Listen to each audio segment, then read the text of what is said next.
Hoje é o dia 8 de janeiro de 2014. Antes de iniciar a leitura e os comentários, quero lembrar para aqueles que ainda têm interesse de se inscrever para participar do seminário sobre magnetismo, que acontecerá nos próximos 3 finais de semana, sábado e domingo, aos sábados, das 8h30 às 5h30 da tarde, e aos domingos, das 8h30 ao meio-dia. Ainda tem inscrições que podem ser feitas na livraria. Lembrando que só pode participar da parte prática quem tiver feito a parte teórica. Então, sábado que vem, estaremos iniciando o nosso seminário, que é um seminário anual e é o único seminário que particularmente eu faço por ano em 3 finais de semana. Para se ter uma ideia, praticamente a metade dos inscritos são de pessoas de outros estados, o que evidencia que há um interesse muito grande de muita gente, e muitas vezes as pessoas aqui de Natal, Parnamirim, quando chega fevereiro, começa a perguntar quando é que vai ser sempre em janeiro, então passa mais um ano e tem muita gente que quer fazer e termina não tendo oportunidade, porque janeiro é mês de férias, veraneio, cada um tem seus motivos. Mas aqueles que quiserem fazer, a hora de se inscrever é agora, que começa sábado, dia 11. Algumas pessoas perguntam se precisa de algum pré-requisito. O pré-requisito é a pessoa ter interesse em estudar e querer aprender. E depois do seminário, quem quiser fazer treinamentos, aqui no próprio Leão nós teremos treinamentos. Vamos ler aqui um trecho do capítulo 10 do livro Céu e o Inferno, para fundamentar os nossos comentários de agora de manhã. As doutrinas sobre o demônio, prevalecendo por tanto tempo, haviam de tal maneira exagerado o seu poder, que fizeram, por assim dizer, esquecer Deus. Por toda parte surgia o dedo de Satanás, bastando para tanto que o fato observado ultrapassasse os limites do poder humano. Até as coisas melhores, as descobertas mais úteis, sobretudo as que podiam abalar a ignorância e alargar o círculo das ideias, foram tidas muita vez por obras diabólicas. Os fenômenos espíritas de nossos dias, mais generalizados e melhor observados à luz da razão e com o auxílio da ciência, confirmaram, é certo, a intervenção de inteligências ocultas, porém agindo dentro de leis naturais e revelando por sua ação uma nova força e leis até então desconhecidas. É extremamente reflexivo a necessidade que nós temos de atualizar nossa própria mente ante conceitos que nós temos de forma milenares. Algumas vezes pensamos que as ideias que temos equivocadas acerca de Deus, acerca de sua bondade e acerca dos, entre aspas, castigos divinos, parece que isso vem apenas da nossa ideia religiosa deste momento, desta encarnação. Na realidade, a humanidade como um todo sempre viveu sob esse verdadeiro cabresto em que nós o tempo inteiro fomos levados a temer a Deus, como se Deus estivesse o tempo todo a nos punir. Primeiro de tudo, como que se o que nos acontecesse, nós nada tivéssemos a ver com o que de fato se sucede. E depois, nós aprendemos tanto que devemos temer a Deus e que Ele vai castigar, que Ele vai nos punir, que Ele está com raiva, que só pode ser coisa dele, que a nossa tendência natural é dele nos afastarmos, dele nos esquecermos. O que nós precisamos de verdade é de pais que nos deem bons exemplos. E os melhores exemplos vêm da própria natureza, que é uma das formas mais eloquentes como Deus se manifesta para todas as criaturas. A natureza nos permite sempre renovar, repensar, reviver, nos dá oportunidades constantes em todos os campos da nossa vida, seja social, familiar, profissional, intelectual, psicológica e assim por diante. A natureza nos dando tantas oportunidades e vindo elas diretamente do Criador, obviamente este Deus, ele não pode ser tão rancoroso que não vai esquecer uma falha nossa. Por isso mesmo é que precisamos não apenas ver com bons olhos tudo o que acontece, como a cada vez também pensarmos que nós somos exemplos para os outros. Nós queremos, quando pequenos, que os nossos pais sejam nossos modelos. E enquanto pais, nós nos fazemos de modelos, mas nos esquecemos de detalhes, usando quase sempre desculpas totalmente infundadas. Um amigo meu me escreveu semana passada contando uma história que aconteceu com ele e um filho. Ele estava trabalhando e de repente o filho pequeno chegou para ele e disse: papai, me dá um cigarro. Ele disse: para que um cigarro, meu filho? O pai toma um susto.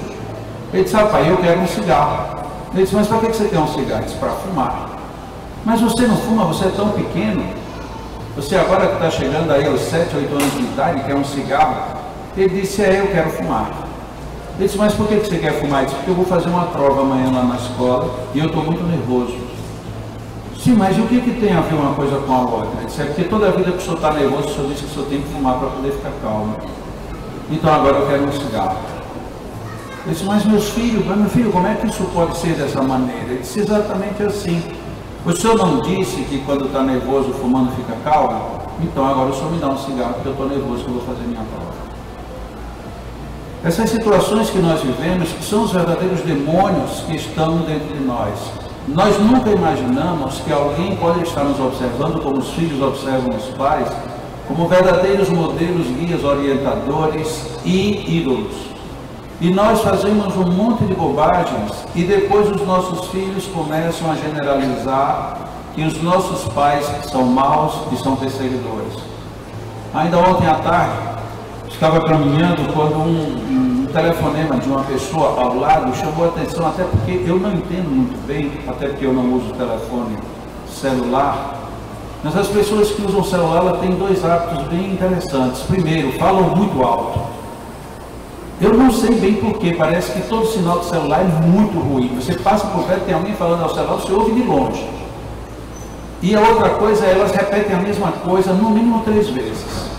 Por que precisa dizer 3 vezes, depois já disse tão alto, não dá bem para entender, mas é uma prática de quem usa celular. E eu estava caminhando, então o moço estava dizendo: você entendeu, minha filha? A menina deve ter dito que sim. Mas eu vou lhe explicar de novo. Então já era no mínimo a 2ª vez. Papai está querendo isto porque é para o seu bem. Se eu estou dizendo que você não vai, é para o seu bem. Entendeu? Você ainda não entendeu e eu vou lhe dizer outra vez. Eu digo: meu Jesus Cristo, o que será que essa menina queria que esse pai está dizendo? Que ele está querendo que a filha tenha a cabeça dele tendo passado por todos os problemas que ele já passou. E agora ela vai simplesmente entender porque ele está dizendo que é para o bem dela. Só que na nossa situação de filhos, o bem é o que nós queremos e não o que os nossos pais estão dizendo. Quem de nós já não passou por isso? Quando nós nos relacionamos com o divino, com Deus, com o superior, estamos repetindo exatamente o mesmo modelo. Não queremos dele o que ele quer nos dar, porque não entendemos qual é a sua solicitude. E aí fica muito fácil a gente colocar nas costas de Deus todo tipo de condenação e crítica. A nossa vida, ela existe para que a gente tenha o bom uso. O problema nosso de palavras é complicado, porque o que é bom uso? A gente nunca sabe o que é bom uso. Cada um pensa bom uso de uma maneira totalmente inadequada. O que é um bom uso de uma roupa? É um uso adequado, conveniente, ou é um uso que me deixa confortável? Tem muitas pessoas que preferem andar com roupas totalmente fora do padrão, aceitam viver o ridículo da observação alheia e dizem: mas eu estou me sentindo bem, quem quiser que se incomode. Já tem outras pessoas que dizem: eu estou me sentindo péssimo nessa roupa, mas todo mundo quer que eu me vista assim. Então, o que é o bom uso? O que é o bem? O que é o agradável? Quantas vezes nós pensamos: o ideal era que eu dormisse 12 horas e só passasse 12 horas fazendo alguma coisa, de preferência comendo e fofocando.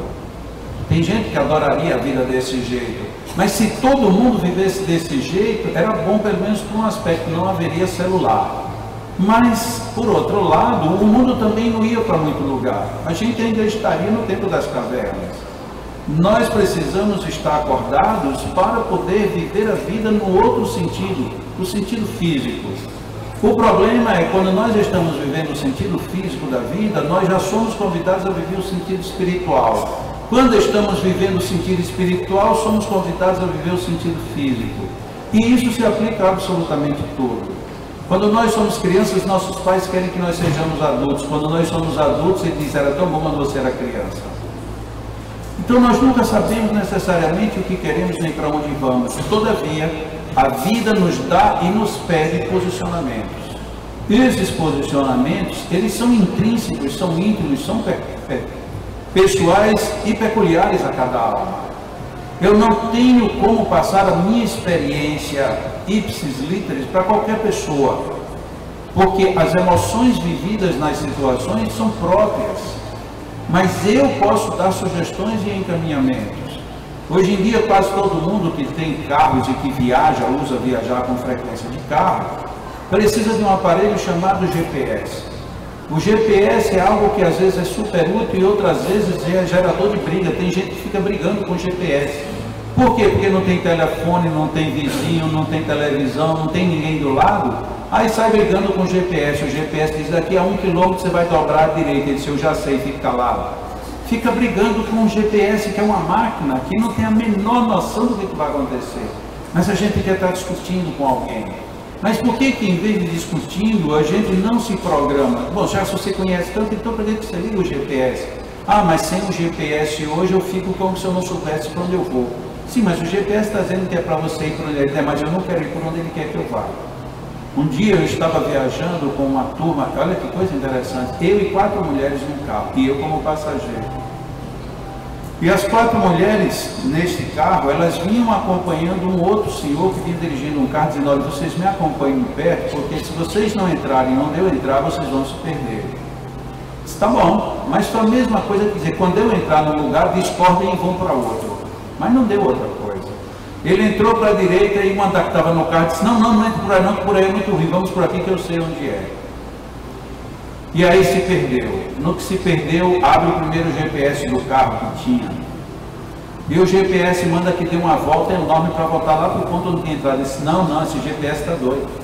Aí uma outra que tinha um celular com GPS ligou o GPS. Não, meu GPS está mandando para outro lugar. E agora eram 4 mulheres e 2 GPS brigando dentro do carro. 2 horas depois a gente teve que parar e pedir a alguém que viesse nos socorrer, porque ninguém sabia mais para onde ir. Nenhum GPS estava contando. Eu tenho a impressão que os GPS disseram, essas mulheres são loucas e deixam para lá. Na brincadeirinha era para a gente ter chegado em Nova York, a gente estava no ralo, cheio de negro por tudo quanto era lado e cada um olhando da forma mais esquisita.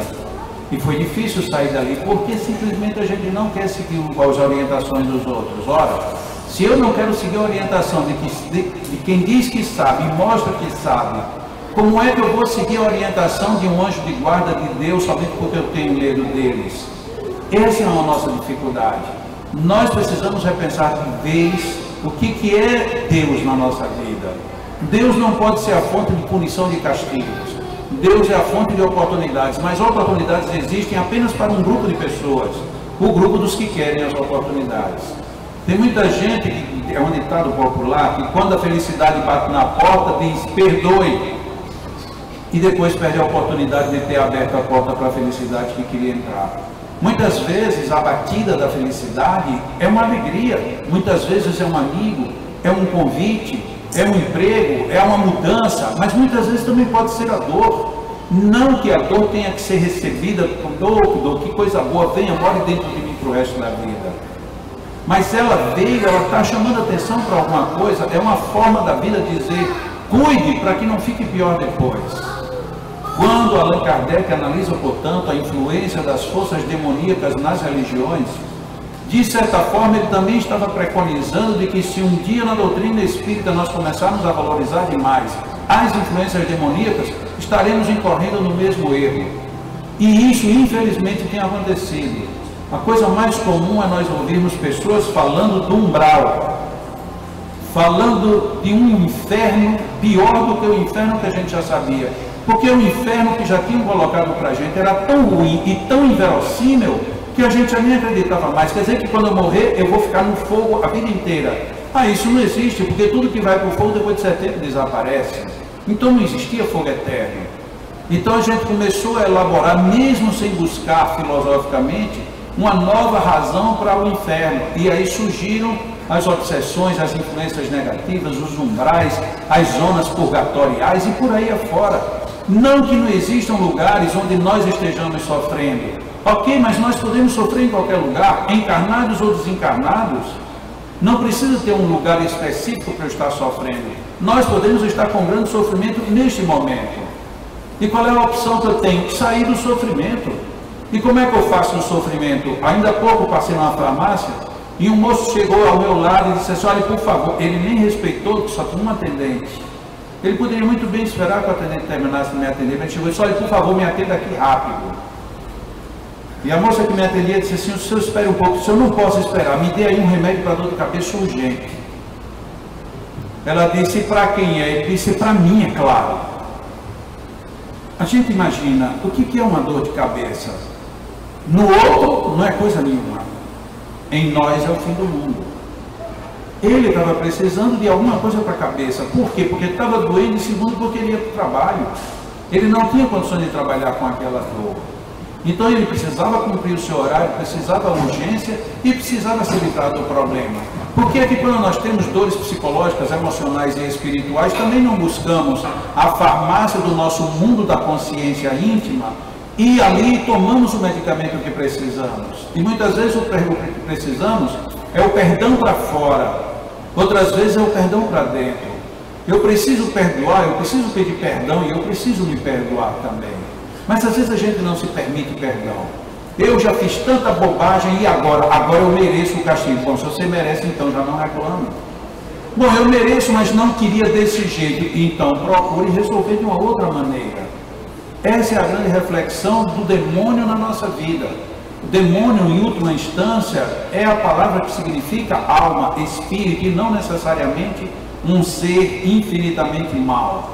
Nós podemos viver bem, nós podemos viver melhor, ainda que doa, ainda que haja constrangimento, desde que a gente aprenda como buscar a solução. Não há nenhuma falha em nenhum ser humano buscar uma ajuda. O que não há lógica na vida humana é nós ficarmos ou sofrendo, ou rancorosos, ou simplesmente maldizendo a vida sem procurar solução. Se eu amo, eu tenho que demonstrar amando, e não odiando, e não traindo. Se eu quero, eu tenho que demonstrar isso buscando, procurando, indo atrás. E lembrando uma frase que este ano começou em mim extremamente recorrente, é a frase de Jesus, que eu já tenho o hábito de repeti-la, mas que ela fala muito bem para que a gente vença essas dificuldades. No mundo passais por aflições, disse Jesus, mas tenha bom ânimo, porque eu venci o mundo. O bom ânimo era a única coisa, é a única coisa que Jesus pede que a gente tenha. Tenha bom ânimo, está doendo, tenha bom ânimo, busque a solução, mas tenha bom ânimo nisso. Ah, está difícil eu conseguir, tenha bom ânimo, foque no que você quer, direcione-se para isso. Mas quantas vezes a gente fica direcionando o nosso pensamento exatamente pelo não ter, pelo não conseguir? Quantas pessoas dizem: sei que não vou conseguir e portanto já me dou por vencido? Não temos mais então do que reclamar. Quando outras pessoas em situações piores dizem: agora que começou o meu desafio, vou mostrar que sou mais forte. É uma questão de posicionamento. O demônio, portanto, não é um ser exterior, é a forma íntima, a forma interior como eu enfrento todas as dificuldades de minha vida. Vamos agora fazer a nossa meditação.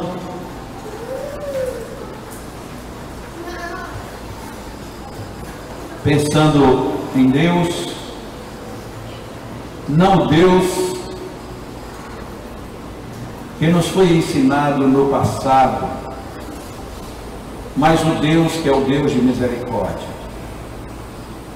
É um Deus que está sempre disposto a nos dar o melhor para que aproveitemos o melhor de nossas vidas. Imaginemos Deus, muitas vezes, como sendo um pai incompreendido por uma criança, que a desperta do sono gostoso da manhã para ter que ir à escola, para onde ela não gostaria de ir. Assim como a criança ficará molestada com a atitude do pai que a convida para ir estudar. Quantas vezes nos posicionamos de forma equivocada em relação a Deus, nos convidando a refletir sobre o que temos feito, sobre o que pensamos em fazer e para onde estamos nos dirigindo. Deus é um Deus de misericórdia e bondade. Ele sabe tudo aquilo que nós precisamos e podemos suportar. Se em algum momento nos sentimos fracos, peçamos a Ele força. Se de alguma maneira, num dado momento, deixamos de ver as melhores possibilidades, peçamos a Ele a visão para termos a percepção do melhor. Se em nossas vidas e em alguns momentos nos sentimos extremamente solitários e abandonados, peçamos a Deus a companhia mais presente dos nossos espíritos de guarda, protetores, anjos que nos acompanham. Porque na verdade nunca estamos sós, nunca estamos cegos e nunca estamos deserdados de uma boa dose de força e de energia. Mas é preciso, para tornar os sonhos em realidades, que acordemos e laboremos em favor dos nossos objetivos. Portanto, pensemos em Deus como um Pai que nos dá bênçãos, como nos permite hoje viver este sol, este clima, como nos permitiu estarmos aqui neste momento, como nos favorece, com o sistema que nos leva a respirarmos, a expirarmos, nossos corações batendo, todo o nosso metabolismo funcionando para manter-nos vivos neste corpo. Agradeçamos à vida este conjunto de bênçãos. Agradeçamos, vivendo com grandiosidade todos os momentos de nossa existência. E enquanto vamos pensando nesse Deus que nos dá todas essas bênçãos, na natureza que nos envolve, mostrando-nos que tudo tem o seu tempo, porém o tempo todo tudo está em atividade. Agradeçamos aos espíritos amigos e percebamos que eles não se cansam de nós. Estão sempre nos ouvindo, nos atendendo, nos ajudando e fortalecendo. Estejamos abertos ao bem. Inspiremos profundamente como a captar todas essas bênçãos da vida e da natureza. Pensemos nas bênçãos que estão todas ao nosso redor.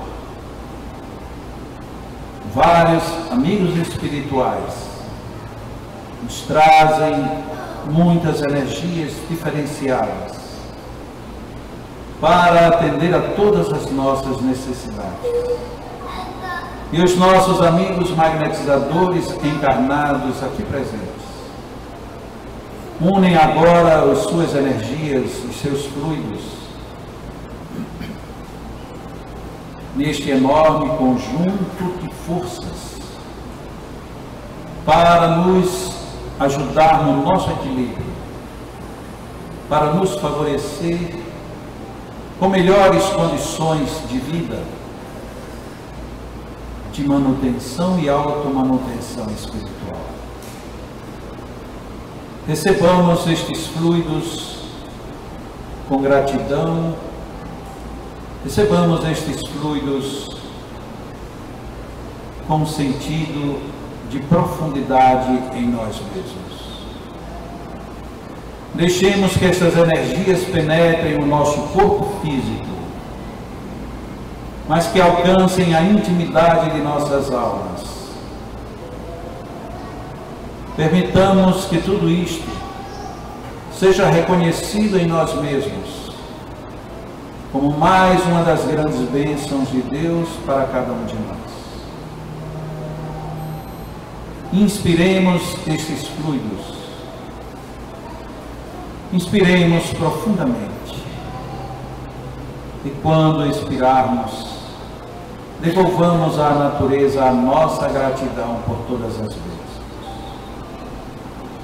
Inspiremos estas energias, deixemos-nos penetrar por estes fluidos e devolvamos à vida o nosso reconhecimento e o nosso louvor por tudo de bom que nos acontece. Inspiremos e expiremos. Façamos isto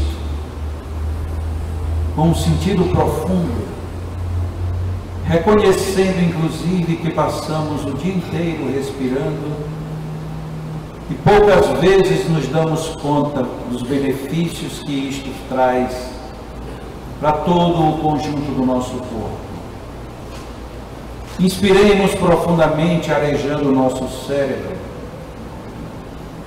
favorecendo assim que não apenas pensemos melhor, mas que também emitamos ondas mais altas de gratidão e de reconhecimento. E nestes momentos de recepção de fluidos, peçamos a Deus que nos fortaleça, que nos proteja, que nos dê sabedoria para vencermos as nossas dificuldades. Agradeçamos a Deus, inspirando e expirando. E continuemos em oração íntima, continuemos em oração de agradecimento, enquanto os nossos magnetizadores vão se retirando para irem magnetizar as nossas almas. Fiquemos todos em oração e em silêncio, procurando entrar na melhor sintonia possível com Deus, com a natureza e com todos os bons elementos que eles colocam a nosso favor. Buscai e achareis, pedi e obtereis. Assim Deus, através do Evangelho de Jesus, nos sugere que façamos a nossa parte, que o céu em abundância nos dará o retorno. Continuemos em oração.